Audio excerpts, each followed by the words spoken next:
A último momento, los diputados del Partido Socialista Unido de Venezuela nos anunciaron que no podían asistir al debate debido a que fueron convocados a una reunión, entiendo que del grupo parlamentario, con el presidente de la República. Es la información que manejamos. Lamentablemente pues no asistieron, pero bueno, va a cubrir esa vacante de manera parcial el abogado Jesús Silva, a quien le agradecemos muchísimo muchísimo porque lo llamamos también a último momento para que nos acompañara, de manera pues de por lo menos tener una opinión contrastante con la de los otros tres invitados que sí están con nosotros, que son el diputado Teodoro Campos, a quien en el estado Lara lo conocen popularmente como Comando. Comando. Al abogado Jesús Mateo, también diputado, y a Yajaira Forero, quien es diputada también de la Mesa de la Unidad Democrática, los tres representantes de la MUD que han venido el día de hoy. Así que bueno, vamos a tener una conversación, ya no será un debate con toda la de la ley, porque bueno, sería muy desigual, pero sí una conversación en la cual vamos a aclarar algunos puntos relacionados con esta ley de amnistía que ha sido aprobada por la Asamblea Nacional. Y bueno, primero las damas, ¿verdad? Vamos a comenzar con Yajaira Forero, diputada de la Asamblea Nacional y también, bueno, esposa del comisario Lázaro Forero. Sí, bueno, buenas tardes. Gracias, Vladimir, por la invitación a este programa. Qué importante es que nosotros podamos debatir, bueno, ya no es un debate, pero sí que podamos comentar sobre nuestra ley de amnistía que estábamos esperando todos los venezolanos y que sobre todo nosotros, los familiares de los presos y perseguidos políticos, habíamos intentado en oportunidades anteriores, se había introducido algunos proyectos de ley de amnistía que habían sido engavetados. Y por supuesto, como esposa de un preso político injustamente condenado a 30 años, el comisario Lázaro Forero, yo tengo que darle gracias a todas las personas que nos apoyaron en la realización de esta ley de amnistía, a los abogados, la ONG y sobre todo a todos los familiares de los presos políticos que han sido tan constantes y perseverantes para que se haga esta ley que aprobamos en segunda discusión en la Asamblea Nacional. Bueno, esta es una ley constitucional, una ley que lo establece así nuestra Constitución, que le corresponde legislar sobre leyes de amnistía a la Asamblea Nacional y así lo hemos dicho.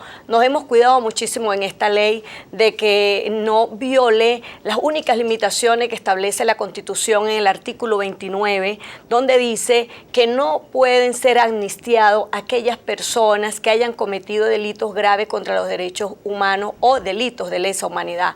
Esta ley ha reunido todos esos requisitos. En esta ley están hechos de personas que han sido injustamente privados de libertad, yo lo he venido denunciando durante años, personas que se les ha fabricado juicios, personas que han sido acusados por testigos encapuchados, que han sido acusados por patriotas cooperantes, y siempre lo digo, eso sí es inconstitucional, cuando los diputados de la Asamblea Nacional del PSV dicen que esta es una ley inconstitucional, yo les digo, inconstitucional es lo que ha hecho este gobierno, condenando a personas inocentes con testigos falsos, con testigos encapuchados, con los llamados patriotas cooperantes, que eso sí está establecido en la Constitución como que viola los derechos de cualquier persona.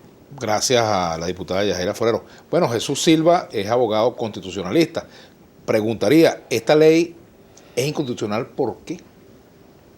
Bueno, en primer lugar, yo saludo la posibilidad de que quienes se consideran de alguna forma víctimas de un sistema de justicia que estaría aplicando normas de forma no precisa, no correcta, es decir, figuras de la oposición, tengan la posibilidad de ventilar sus puntos de vista dentro del debido proceso, con tribunales que evalúen sus causas, con diputados que conformen un bloque parlamentario que aboguen por sus derechos. Yo tengo que plantear forzosamente que en mi condición de hijo de un preso político de lo que se conoce como la Cuarta República, mi padre, de mi mismo nombre, fue un dirigente del Partido Comunista, no tuvo la posibilidad de una fórmula de juicio, no tuvo la posibilidad en la Cuarta República de abogado defensor, no tuvo la posibilidad de un bloque de diputados que saliera en televisión para defenderlo. Ese marco jurídico de la Cuarta y de la Quinta, eso hay que contrastarlo. De modo pues que válidamente los diputados que hoy asisten a este programa, dan sus puntos de vista.